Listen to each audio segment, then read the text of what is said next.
and very warm welcome to this webinar, which is organized by Pune Knowledge Cluster and Savitribai Phule Pune University.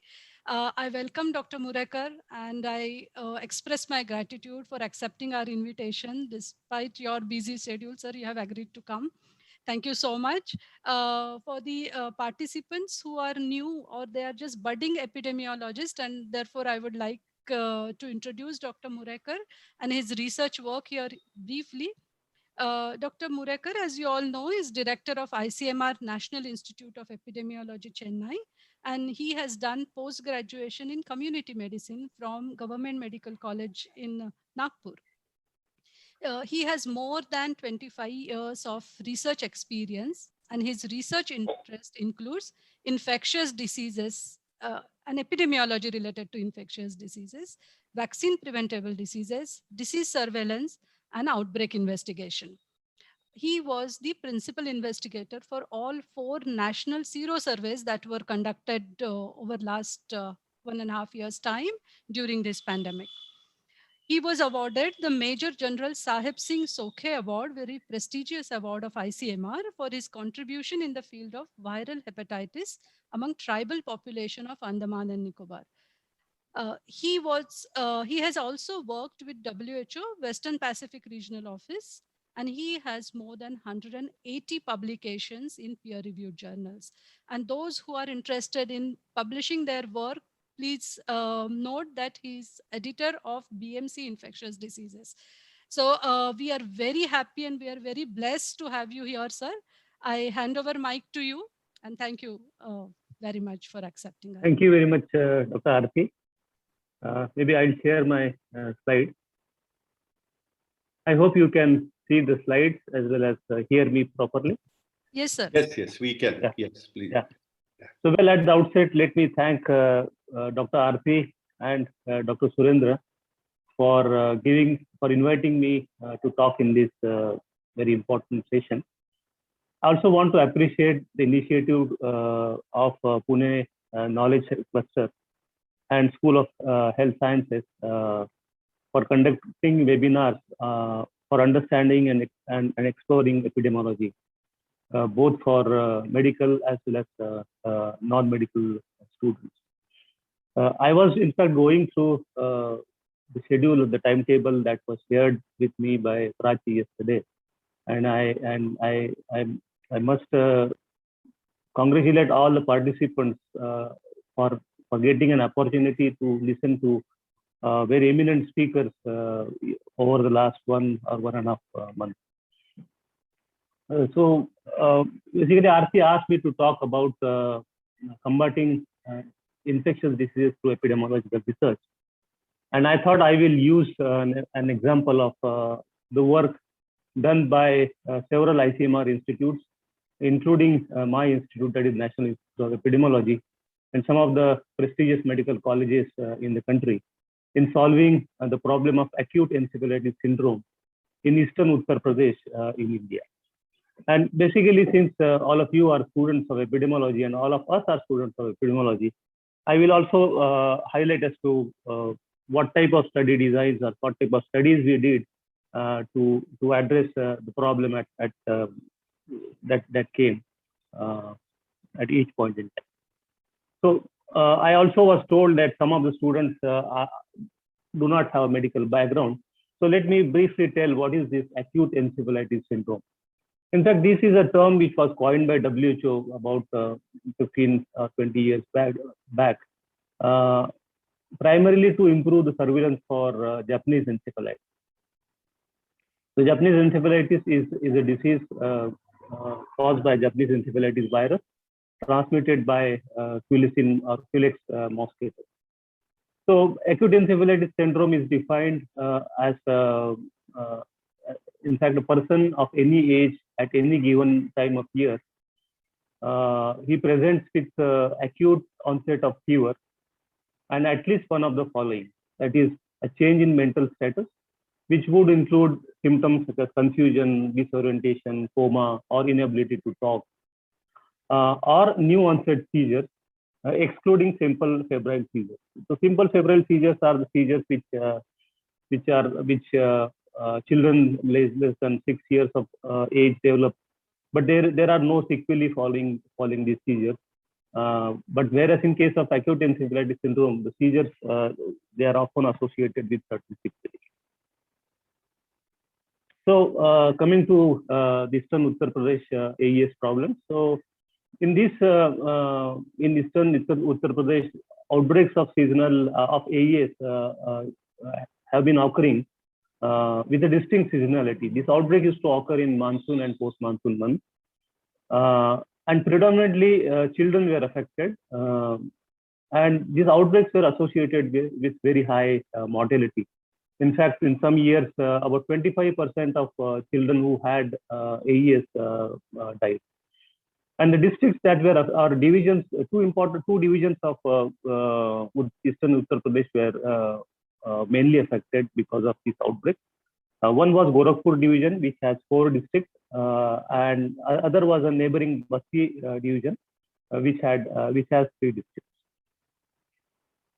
So this has been occurring since at least last about 30 years, and in fact, one of the publications, as you can see in this graph, show that the cases have been reported since 1978, based on the admissions to the local medical college, the BRD Medical College, which is also the only tertiary care hospital in the area. And these draws patients from these 2 divisions as well as from Bihar. So as you can see here, the cases were reported since 1978. These are admissions to the hospital, and if you see from 2005 onwards, about or more than 1,000 cases, or 1,000 to 1,500 cases were reported every year, with about 20 to 25% children dying because of AES. So 2005 was a difficult year. There was a huge outbreak, and as you can see, there were more than 3,500 admissions in the medical college during this during this monsoon month, I would say. And this outbreak was investigated by scientists from DRDO, and what they described that this was the longest and most severe epidemic in 3 decades in the area. And at that time, about 6,000 cases from 7 districts were reported reported by the health authorities, and about 23% of them died. So they conducted investigations, tested sera as well as cerebrospinal fluid for IgM antibodies against JE, Japanese encephalitis, and they found a very high positivity. And then this outbreak was labeled that it is because of Japanese encephalitis. And following this outbreak, Government of India decided to introduce a live attenuated Japanese encephalitis vaccine in the region. And also the next year, National Institute of Virology established its field unit in the BRD Medical College to conduct studies to find out what is the etiology of these acute encephalitis syndrome outbreaks that have been occurring in the region. So let me tell you something about this JE vaccine that was introduced. So as I mentioned, in 2006, this vaccine was introduced. And initially, it was introduced as a mass vaccination campaign that in the region, in 4 districts of Gorakhpur division and also the neighboring Basti division. Children who were aged between 1 to 15 years were targeted for vaccination. It was given as a single dose vaccine. But the evaluated coverage was found to be very low, less than 50%. And therefore, one more round of mass vaccination was conducted in the year 2010. And following the 2010 vaccination campaign, this vaccine was introduced in the routine immunization program, the universal immunization program of the country. Initially, it was a single dose strategy. 1 dose was given at the age of 16 to 24 months. And later on, based on ICMR guideline, it was decided that a 2-dose strategy was basically adopted. with first dose given at the age of 9 to 12 months, along with the measles vaccine. And the second dose was given at the age of 16 to 24 months, along with the boosters of diphtheria as well as now measles. So subsequent investigations which were conducted by the National Institute of Virology unit indicated that about 10% of all the cases, all the AES cases are because of JE, and about 90% are negative for Japanese encephalitis virus. And as expected, following this Japanese encephalitis vaccine, the incidence of Japanese encephalitis, as estimated based on the hospitalization, or based on the number of cases hospitalized in BRD Medical College, it declined from 2010 onwards after the introduction of JE vaccine. So after that, National Institute of Virology conducted several studies to find out why these outbreaks are occurring, because as I mentioned, only about 10% of AES cases were because of Japanese encephalitis, and what is the etiology of other 90% cases. So large number of viruses and bacteria as well as parasites were tested, and this includes herpes simplex virus, Chandipura virus, measles virus, mumps, dengue, varicella, parvovirus, West Nile virus, as well as certain bacteria as well. But all were negative. In fact, at least a couple of times, the samples were also sent outside to CDC for investigations, but no definite diagnosis was in fact was arrived at. In 2006, during 2006 outbreak, one interesting finding what they found was, or they got was, about 22% of the 306 AES the samples from AES, the CSF samples from AES patients were PCR positive for enterovirus.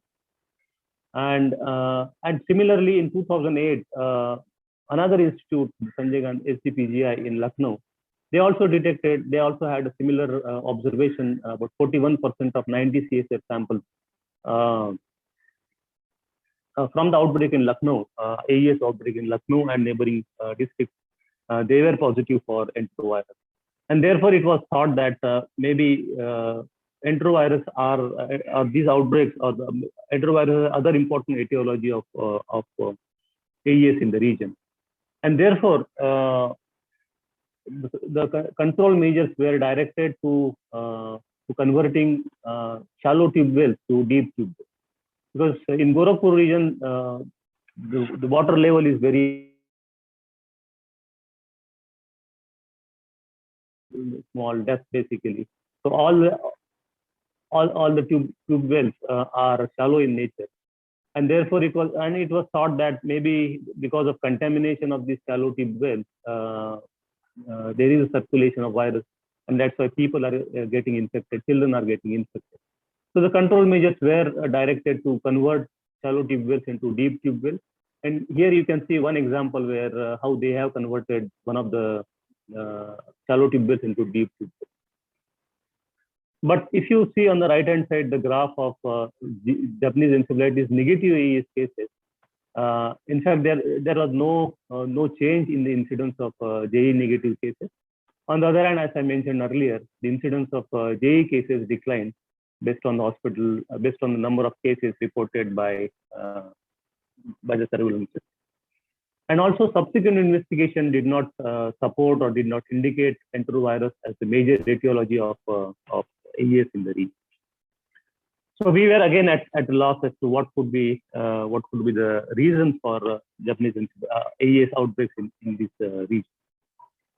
So then in 2014-15, ICMR established a multidisciplinary team consisting of several institutes of ICMR, NIB, our institute, National Institute of Epidemiology, the Vector Control Research Center in Pondicherry, which works on vectors, the National AIDS Research Institute based in Pune, as well as Enterovirus Research Institute in Mumbai, which is now the NIB unit, which was working on polio viruses. Similarly, other medical colleges, including Manipal Center, the CMC Vellore, and DIPMAR Pondicherry, this multidisciplinary team was constituted to investigate what is the etiology of these outbreaks, as well as to find out what are the modes of transmission and the risk factors. So the first study that we did there was to find out what is the coverage of Japanese encephalitis vaccine. So this was done just before this research group was established. And this was a survey that we conducted covering all the 4 districts in Gorakhpur division. And what we found that about 50% of children had received 1 dose of JE vaccine. And as I mentioned, at that time, the children were eligible to receive only 1 dose because the vaccination strategy was only 1 dose strategy. So I'm sure you would have you must have been told about different study designs. So this was a cross-sectional survey. We selected a fixed number of clusters from each district, and then we visited children in the eligible age group and asked information about vaccination based on vaccination card. And if the card was not available, we collected information from mother's record. So what we found was the coverage was really low. Only half of the children, eligible children, had received 1 dose of JE vaccine. Also, because several of the AES patients, in fact, even those who died, they reported that they had received JE vaccine, and therefore the health authorities thought that the vaccine is really not effective. So there was a strong opinion sort of among the health the public health professionals in the district that this vaccine effectiveness, the vaccine is really not effective, and we need to introduce or we need to consider other vaccines. Also, this vaccine is manufactured by China, and therefore that was one reason that maybe this is not effective and we need to have another vaccine. So we conducted during the same using the same survey platform, we conducted a case control study to estimate the effectiveness of single dose of JE vaccine. So here, as you know, in case control study, we select cases and control based on their outcomes. So we selected cases who were admitted in BRD Medical College, who were aged between 24 to 54 months, and who had a lab confirmed JE infection based on CSF or serum IgM positivity. And then we selected 2 healthy controls from the same village where the case was residing. And we collected information about JE vaccine from both cases as well as control, interviewed their parents. And what we did was we enrolled 33 cases and 66 controls. And so based on our analysis, we found the odds ratio associated with JE vaccination was 0.16. And based on this odds ratio, we estimated a vaccine effectiveness of 84%, and indicating that vaccine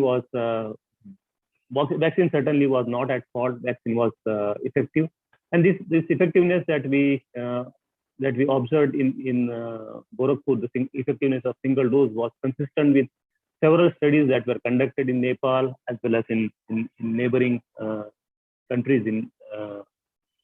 So that again was important work that was done.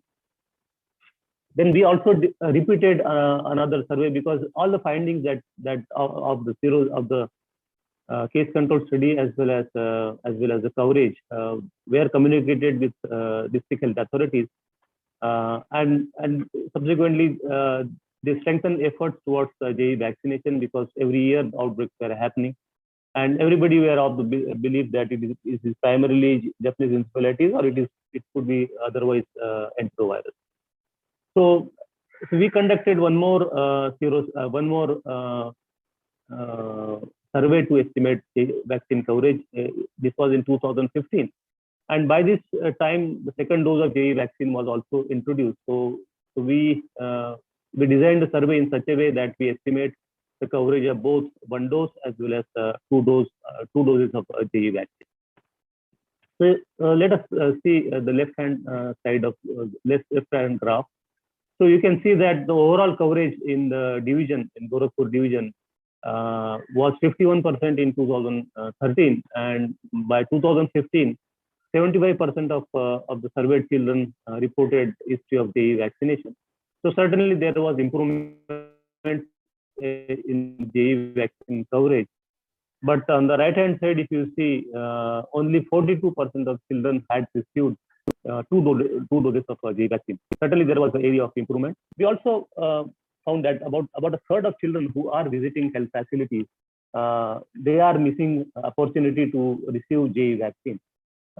Because there were some practices with respect to vaccination that only because when the second dose is given, or even when JE vaccine is given as a first dose, there are other vaccines. For example, at 9 to 12 months, there is measles vaccine is given.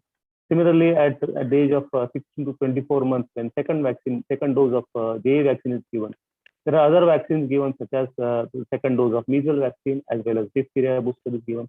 And that's why health workers were generally delaying the second dose of JE vaccine.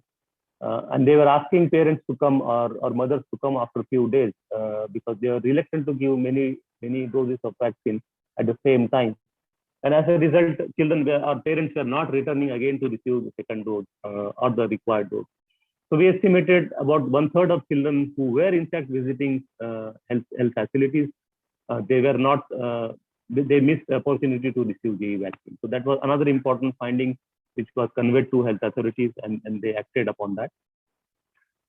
So then in 2014, one important breakthrough sort of thing happened. Investigations conducted by the team from Manipal Institute identified that 61% of the sera from AES patients were positive for IgM antibodies against Orientia sustugamishi, which is a positive agent of scrub typhus. And similarly, so this was at the end of 2014 outbreak. And similar findings were also observed by the investigators from NIV as well as NIE, that about 62% of AES patients had IgM antibodies against Orientia sustugamishi. So this was first time that such a large proportion of etiology could be attributed to single agent. Following the 2014 findings of Manipal Institute, ICMR immediately recommended giving empirically intravenous azithromycin to all AES patients who are admitted in the medical college. And then to improve surveillance for AES, ICMR also established a separate AES cell to improve the surveillance and to do additional investigations to understand or to know the etiology of these outbreaks. So again, just for your information, let me tell briefly about what is scrub typhus. So scrub typhus is a bacterial disease caused by Orientia sustugamishi, which is a gram-negative bacteria. And it is transmitted by a mite which is called as trombiculoid mite. So as you can see here, so this is the adult mite. And if the adult mite is infected by Orientia sustugamishi,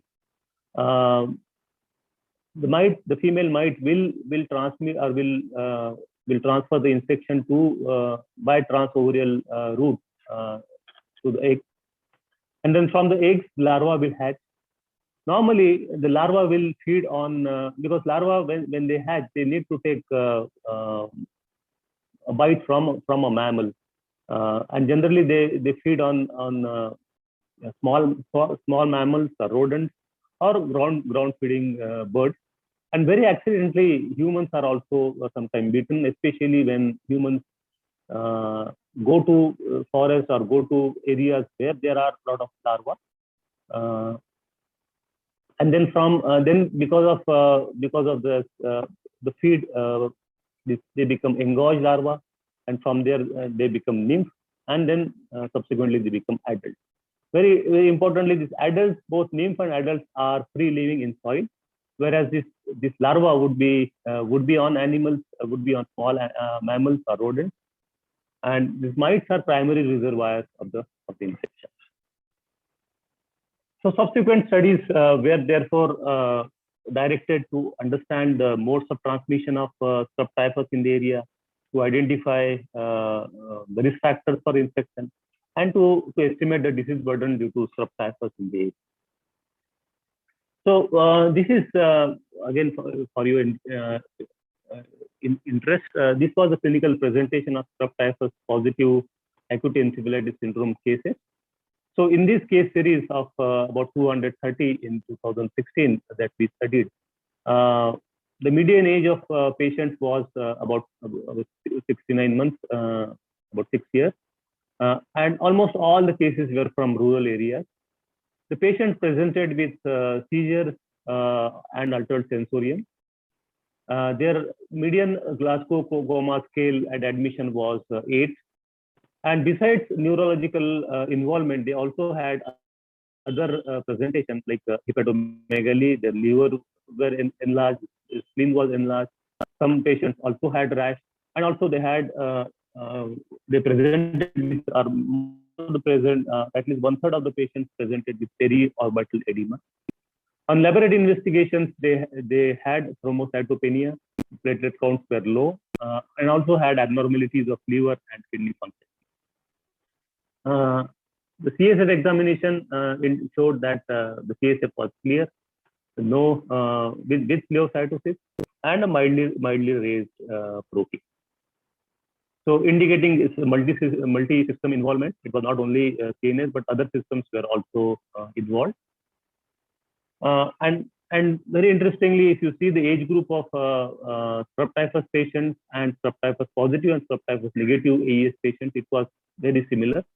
The median age was 69 for strep typhus positive patients as against 72 for strep typhus negative patients.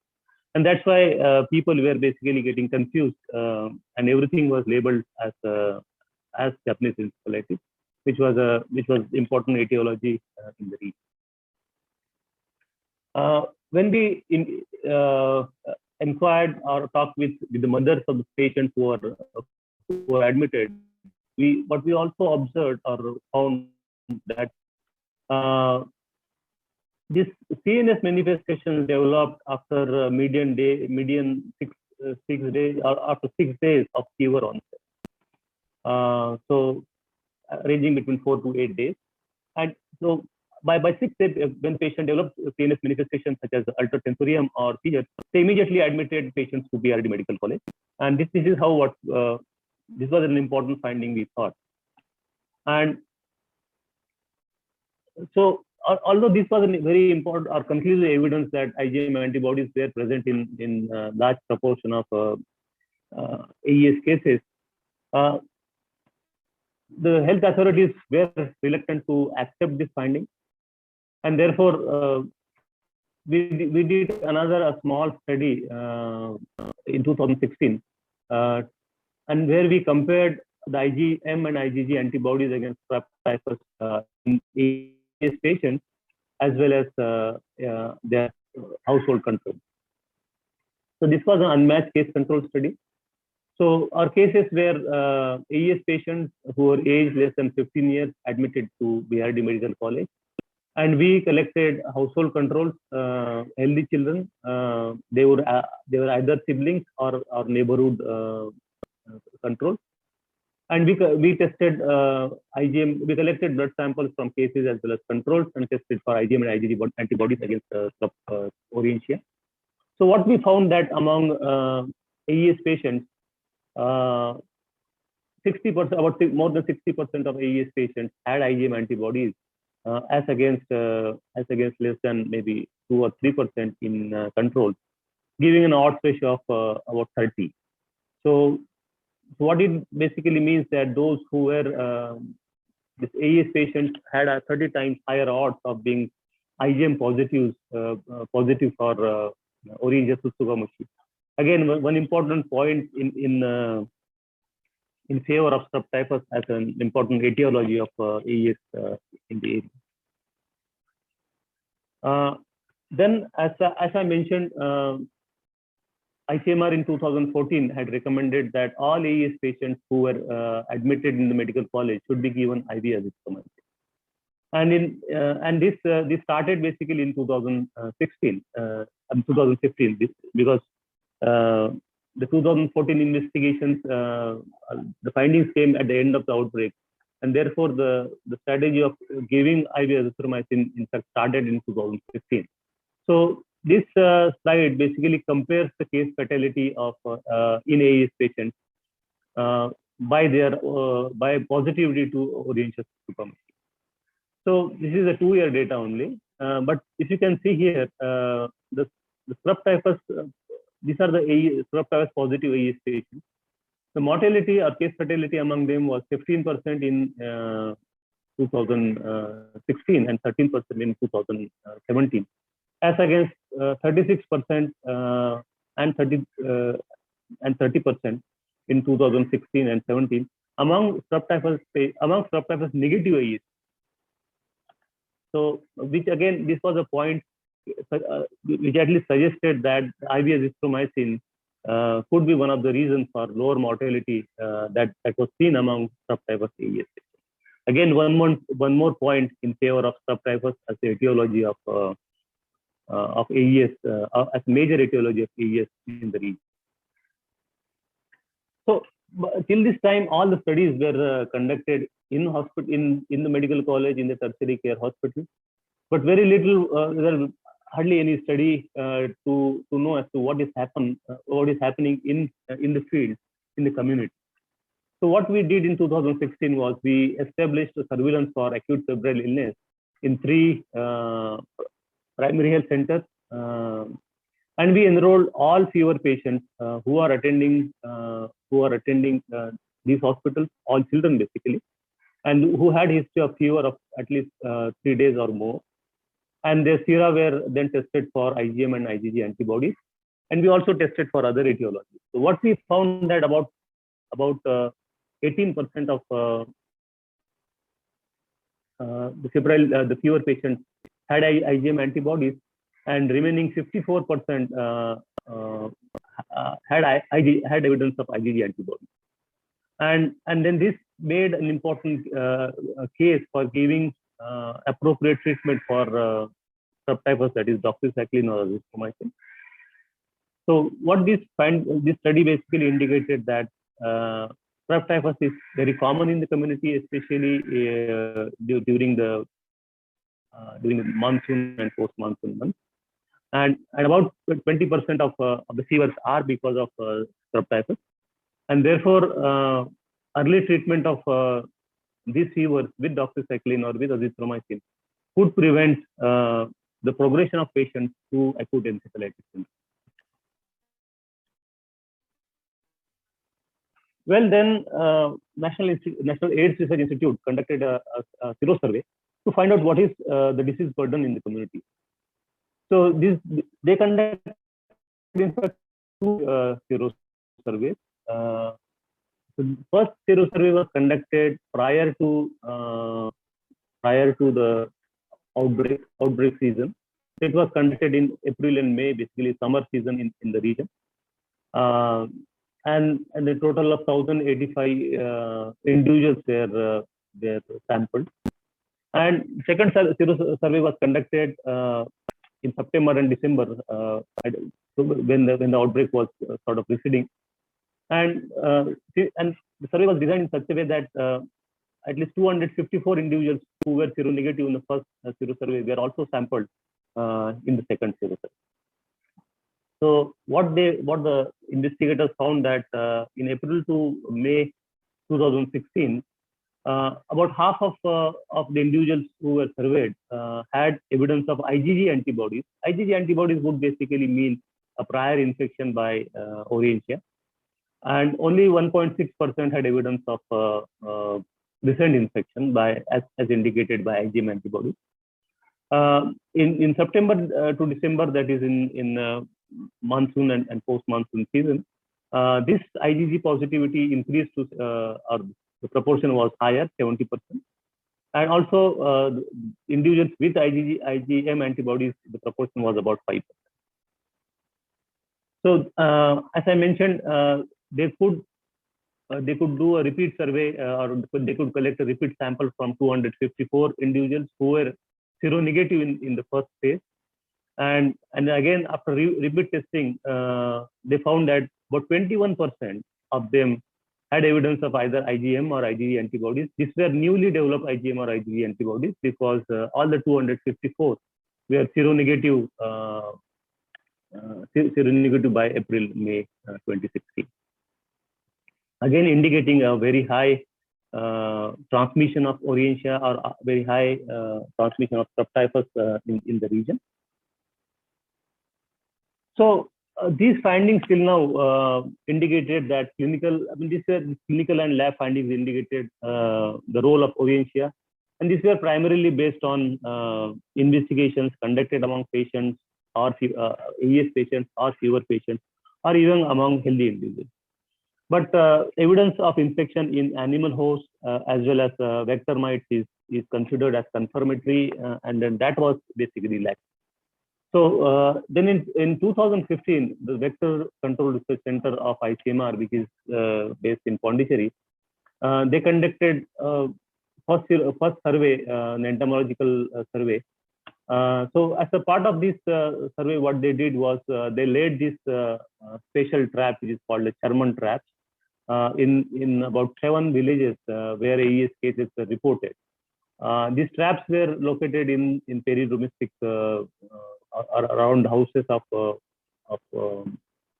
people who were staying in these villages, and they set more than 6,000 traps, and they trapped about 900 rodents. And Sancus murinus was the predominant animal species that was identified, and this at least in Marathi it is called as chuchundri. I don't know what we call in Hindi. So this was a predominant animal species in the area, and then they dissected this rodents. So of the 679 rodents that were dissected, they retrieved more than 5,500 mites, and you can see here rodent ear pinna, which is infested with trombiculoid mites. And this is a microscopic view. And then the mites, then they also identified mites based on their morphology. And then there is a large diversity of there are different species of mites. Altogether 14 species of mites they could identify. And the primary vector was Leptotrombidium delineus, which is the commonest vector for Strep typhus everywhere basically. And they also estimated what is called a Stiger index, that is what proportion of rodents or shrews have these mites, or they are infested with mites. So this Stiger index was estimated to be 8.2 per rodent or per shrew, and the earlier studies have indicated that the critical level for transmission of Strep typhus in the area is 0.69 per animal. And here it was 8.2, at least 10 times or more than 10 times higher. The Stiger index was 10 times higher, again indicating abundance of mites in the area. But this is only indicated there is abundance of mites in the area, but they also did additional study basically to find out whether these mites as well as this animal host Sancus murinus, whether they are infected with Orientia tsutsugomaishi, the bacteria which causes Strep typhus.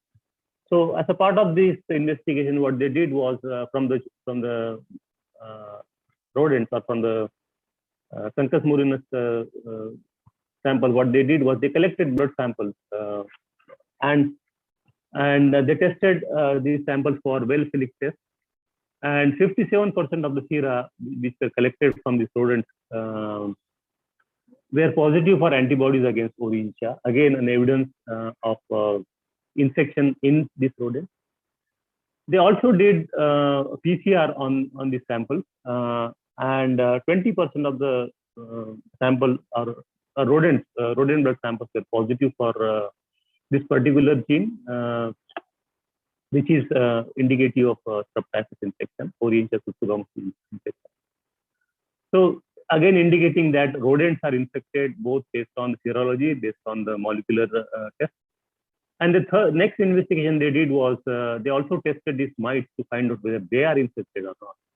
So they made 315 pools of mite tissue samples, and 7 of these samples were positive on PCR.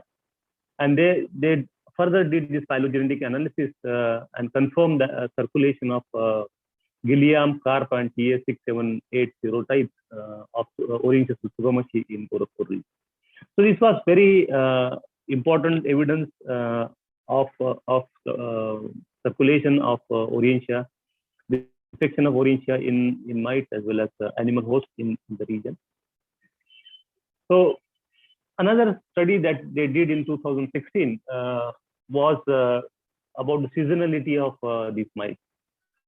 As this AES used to occur or has been occurring as an outbreak, seasonal outbreak, mainly in monsoon and post-monsoon months.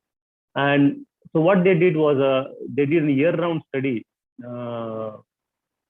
and then they collected these rodents from the 6 locations in selected villages and dissected these rodents. So what and then they calculated the average number of mites per rodent, and then what you can see in this graph was there was an abundance of mites in among the rodent or on the rodents, especially during the monsoon and post-monsoon months. As you can see, this particular the L. delineus index was increasing, was higher basically from July onward, and then coming down since November.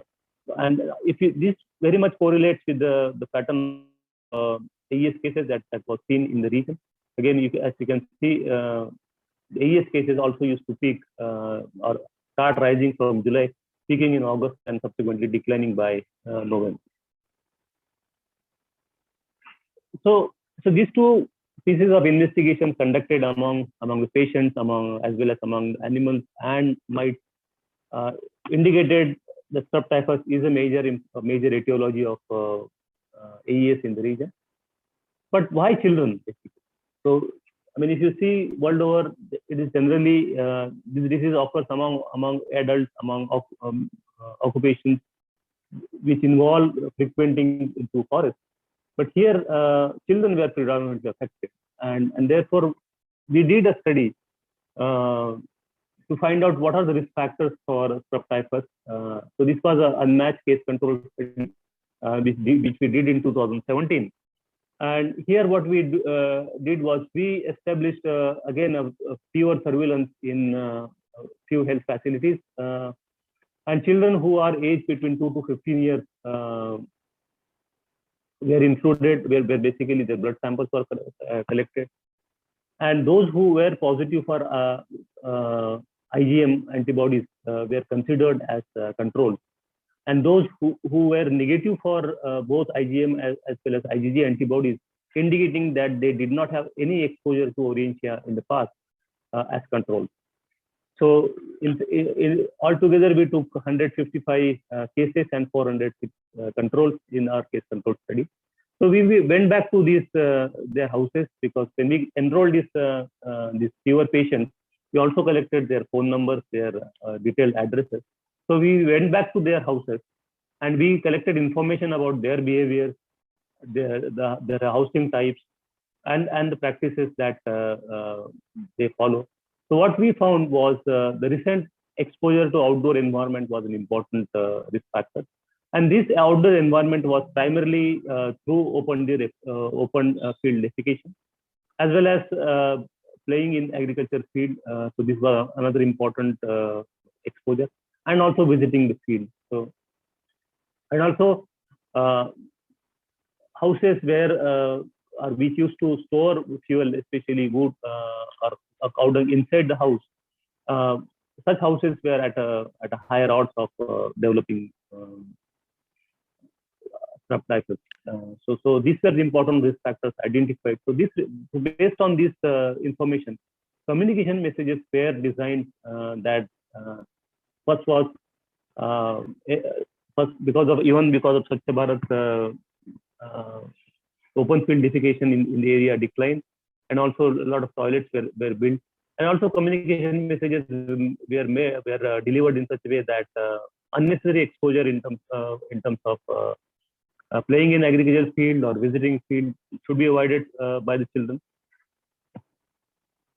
So to summarize all the evidence, so what basically the entomological studies indicated that there is a large pool of vector, that is mites, which are infected by Oryngha Tsutsukamishi. So this was the finding coming from the vector studies as well as studies in mites. Sero survey indicated that there is an infection in the community, as indicated by 50% of the population having IgG antibodies, and 1.6% to 5% people having IgM antibodies against Strep typhus.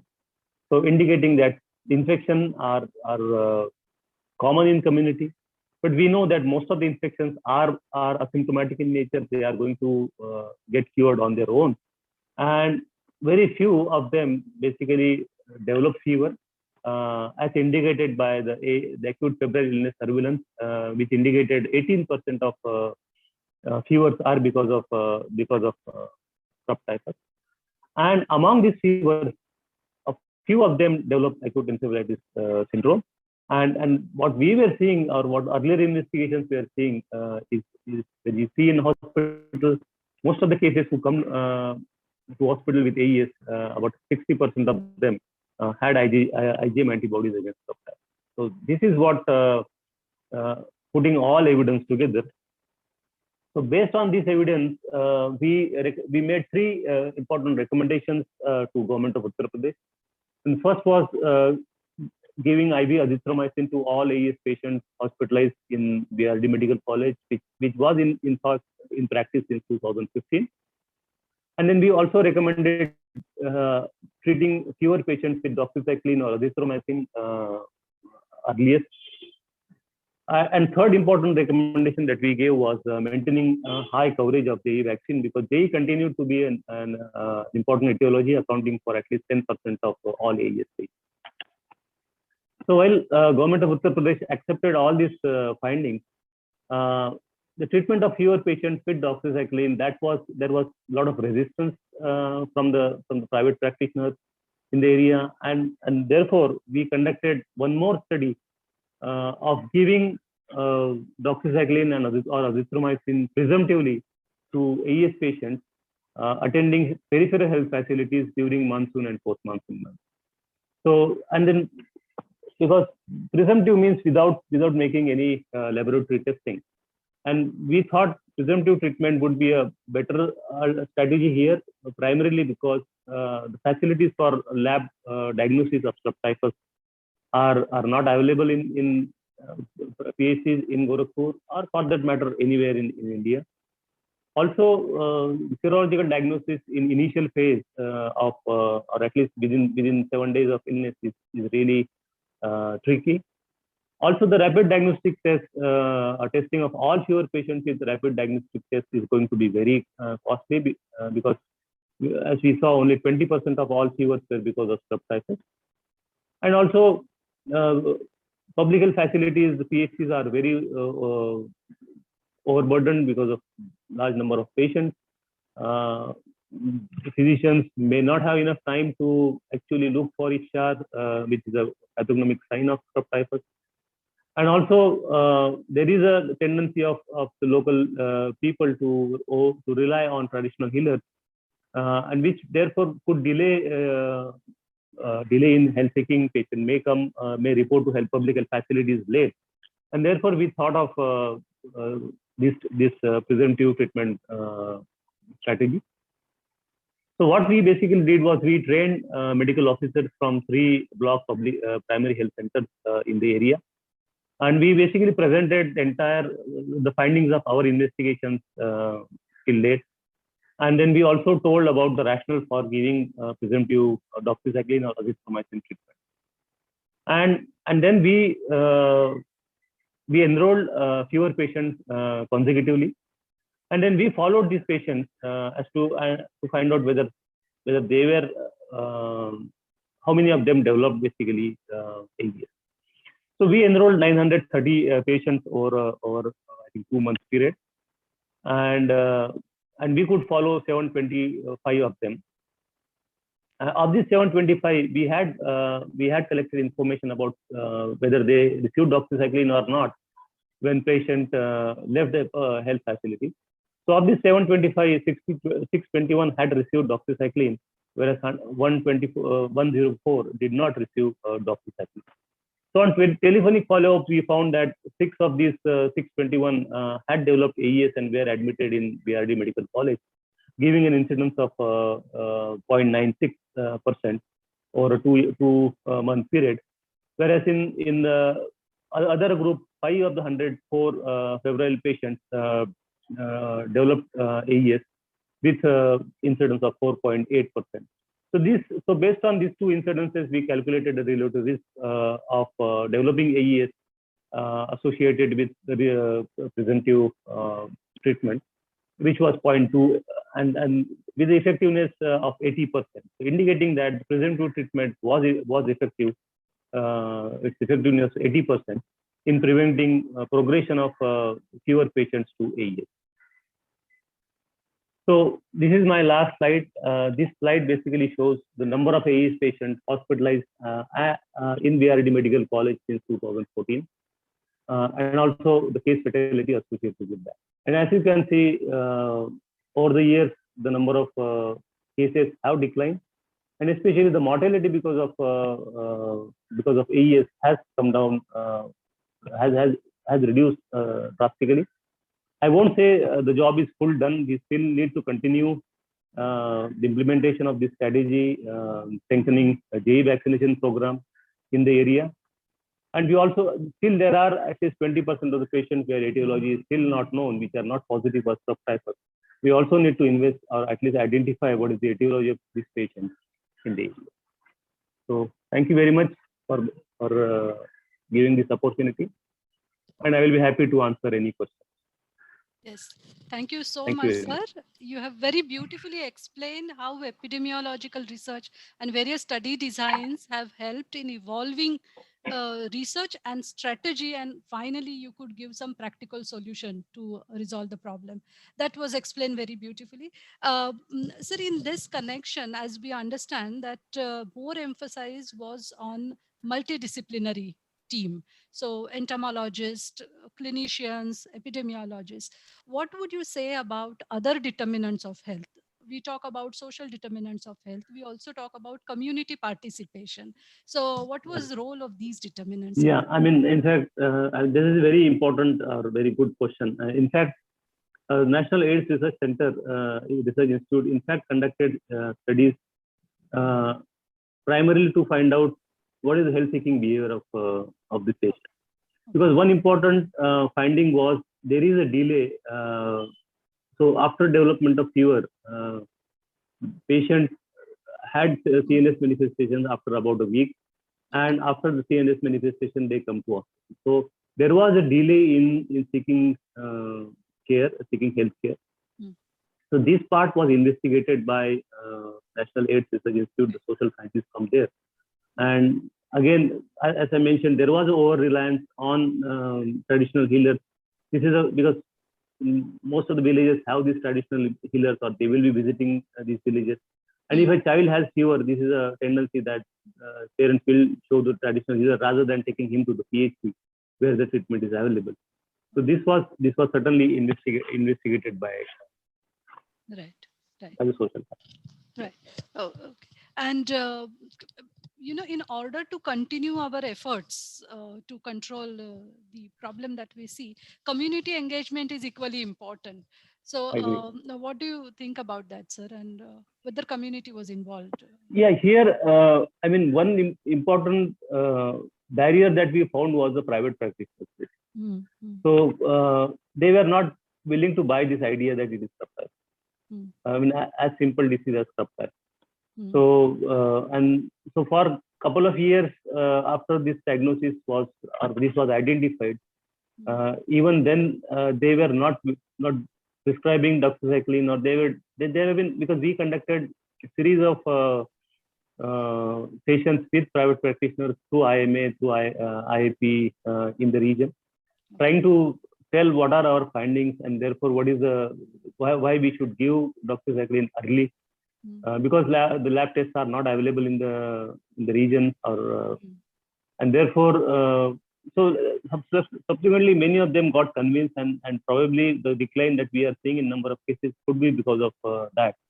But yes, still there are, I mean, it's not that everybody has converted and prescribing doxycycline or azithromycin during these post-monsoon months. But yes, I think proportion has increased, and I think the effort should also be made to find out what is the prescribing practices currently.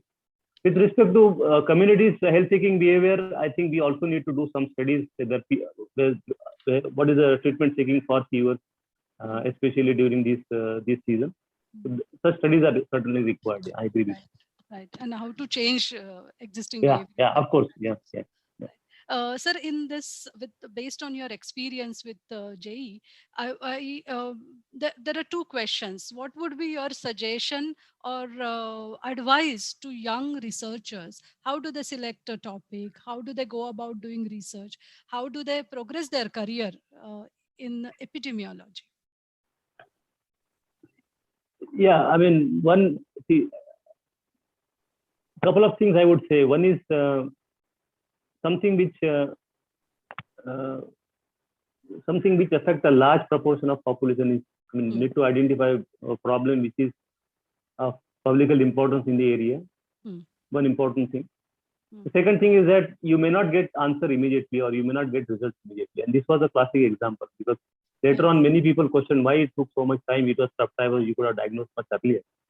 But yes, that time the focus of investigations was always on virus, and until the Manipal team investigated first Staph virus, the mystery could not be solved. So, and even after the mystery was solved, there was so much resistance to accept this finding, both by the policymakers as well as the health professionals. So you need to basically pursue with this, and then once they see it that okay, patients are improving, the mortality is coming down, so certainly they will convert. So I think perseverance is very important. You may not get an answer immediately, and you have to continue studies, because we at least 15 and 16, we were like every year our team used to go there and stay there for a couple of months. So I think that is a very important. Right. Exactly. Because many times they are in dilemma. Funding agencies have other priorities while you have some regional priorities. And the young researchers may not know, which way to go and how to proceed. That's the reason I asked. So there is one question very interesting. So based on your experience of starting vaccination for JEE and continuation, would you recommend same for COVID?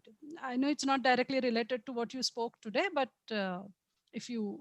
Yeah, I mean, COVID, certainly for children, it is not, first of all, it is not recommended. And I would even say it may not be really needed, because generally COVID infection in children is mild. And if you see the findings of the 4-0 survey, about 60% of the children also had natural infection. And there are now a lot of studies basically telling that natural infection is much better. I mean, the immunity acquired because of that is much long-lasting than the vaccine-induced immunity. So, but of course, once the clinical trial is over, I'm sure the government of India would make recommendations for giving vaccine for children. Right. Okay. Any last word for budding epidemiologist?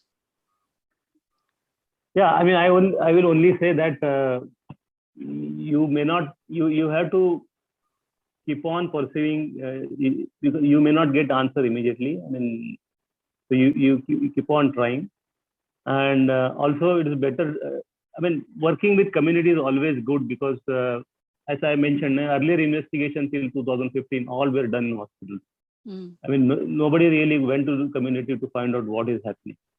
I mean, it was when we went communities to find what is their health seeking behavior. Similarly, when we conducted investigations about fever, so what is the etiology of fever, we could understand that, yes, I mean, we could basically make the transmission chain. So finding the health problem in the community, I mean, talking with community is very important. Right, right. Okay. Thank you so much, sir. So the message Thank that you. we carry from your lecture is that it's a combination. It's a, I would say, a multidisciplinary team that would help us in progressing in epidemiological research or resolving any problem. Thank you so much for giving your time. Thank you. Thank you. Handing over to Dr. Gaskadvi. Thank you so much, Dr. Murekar. Thank you. You have another commitment, so we will not hold you.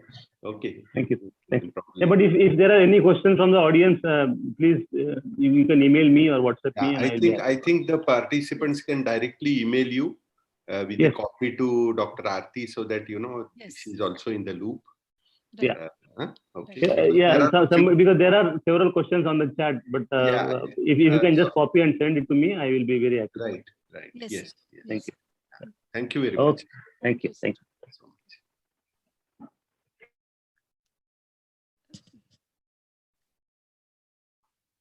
Sir, since we are, this is our last session. This is for the participants of this. I just request Dr. Gaskadvi to close this course. Do you want to get some feedback from them or something that Prachi wants to add? Yeah. Sure. But before that, let me thank Dr. Aarti. I mean, the minute I approached her for, asking whether she can put together a course in epidemiology, because that is the very current topic, she agreed immediately. And we are very grateful to you, Aarti, for putting together such an excellent course. We made up of 12 sessions over the last almost 5 to 6 weeks. Yes. And of course, Prachi and Shilpa, who are our own PKC team members, have been, I'm sure they were excellent in organizing the... Yeah, they were backbone. Yes. Finally, participants, without participants, it's of no use. And we are very grateful to all the participants for participating so actively. And I think even for earlier sessions, if you have any questions, because the purpose is to sort of fulfill your curiosity and give you guidance in your careers. So please do write to us. Please do write to Dr. Aarti, and we'll try to get responses from all the speakers, even if they have spoken a few days earlier. Yes. So thank you all the participants, and I'll hand over to Prachi and Aarti, because I think we need the feedback, isn't it? Yeah. So Prachi, if you could unmute participant, and if some of the participants wish to speak, we can allow 2-3 participants, depending on time available. No, we have unmuted the participants now. They can speak if they want.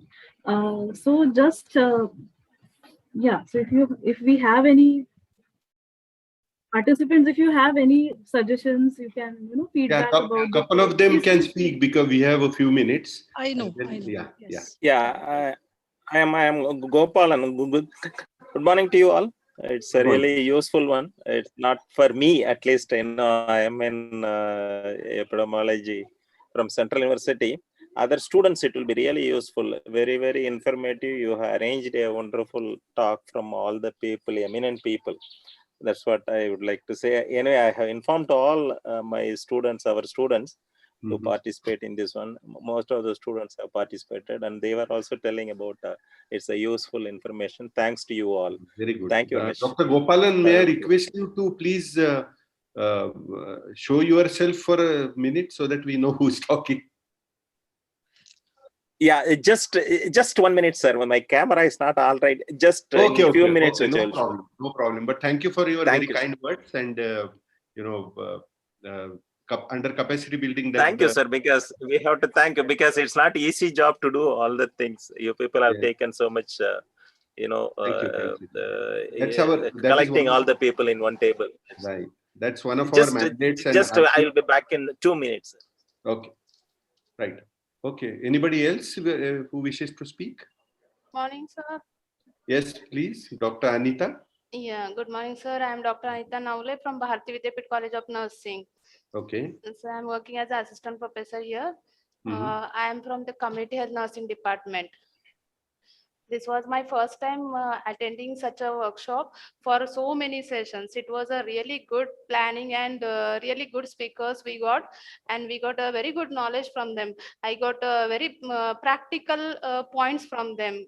They have shared their practical experience. They have given us an example from the field, and that was really a good experience for us. Thank you so much. And we would like to join again whenever you have any program. Thank you so much, sir. Good, good. Thank you, Aarti ma'am. Thank you. Thank Dr. you. Gopalan, thank you for a senior person like you to say good words. We really appreciate. Yeah, sir. Yeah. Yeah, sir. Yeah, sir. Actually, I was basically scientist in DRDO, moved to Central University last year. I am a professor and head of epidemiology and public health. Oh, Any help is required from our side, we will be Sure, with sure. you all. Sure, sure. We'll approach you. Thank Dr. you very much. Aarti will approach you. Yes. Absolutely. Yeah. Thank you so much Thank for you the so talk. much, sir. Thank you. Yeah, sir. Yeah, sir. Dr. Anita also. We have a very good department which Professor AP Da started that one. Okay.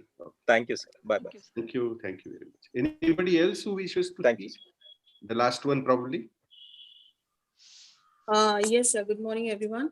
I'm Dr. Ritu Sharma. I'm pursuing my MPH right now and also associated with few research projects, and also I'm writing my research paper also. This workshop has been very beneficial for me. It is clear so many doubts when it comes to ethical epidemiology. Actually, this workshop has covered a wide section which the public health worker is facing. So really thank you, and I would really like to join for the future, and any workshop is organized with you. I'm following your Twitter account also. I hope in future you will share any workshop will you organize. I'll really like to join again. Thank you, really. Thank you. Please do. Thank you very much. All credit to Aarti for putting together such an excellent course. Thank you. Thank you.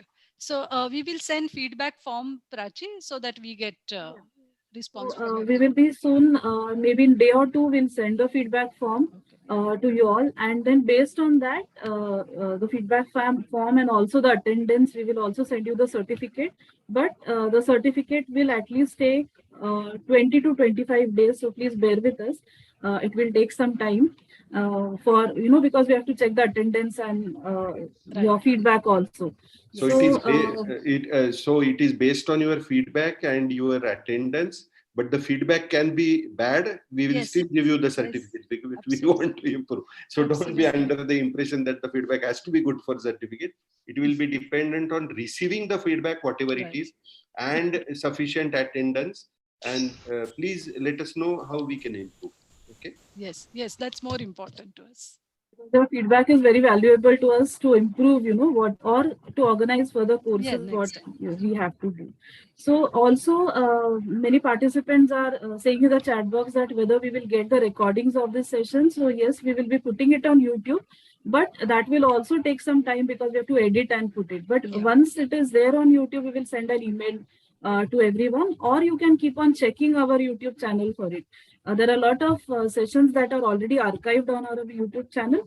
The name of our YouTube channel is Pune Knowledge Cluster. Simple as that. So you can just see that.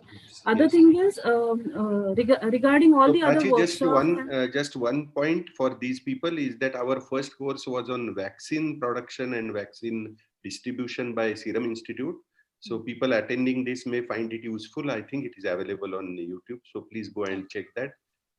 Those were very excellent sessions by people who are actually, in the thick of the things right now, Serum Institute. So please go and refer to those talks. Thank you. Yes, just one correction. The Serum Institute course is not there on YouTube. It was a restricted thing. Okay, but so it was not recorded. But the other courses are there on YouTube. Right. So please check it. Also, you are there in our database now. You have become a member of PKC's family. So whatever workshops, whatever webinars, talks we organize, we will get emails for all of that. So it's like every 8 days we organize something or the other, you will get a lot of emails from us. So you're there as a part of family now. Thank you so much for attending this course and participating, interacting throughout the sessions. Thank you, Dr. Aarti. On behalf of Pune Knowledge Cluster, I thank you for putting such a nice course and everybody is happy. The participants are also happy about the course and so on. So thank you so much. Thank you, Prachi. Thank you, Supan. Thank you, sir. Bye-bye. Thank you. Bye.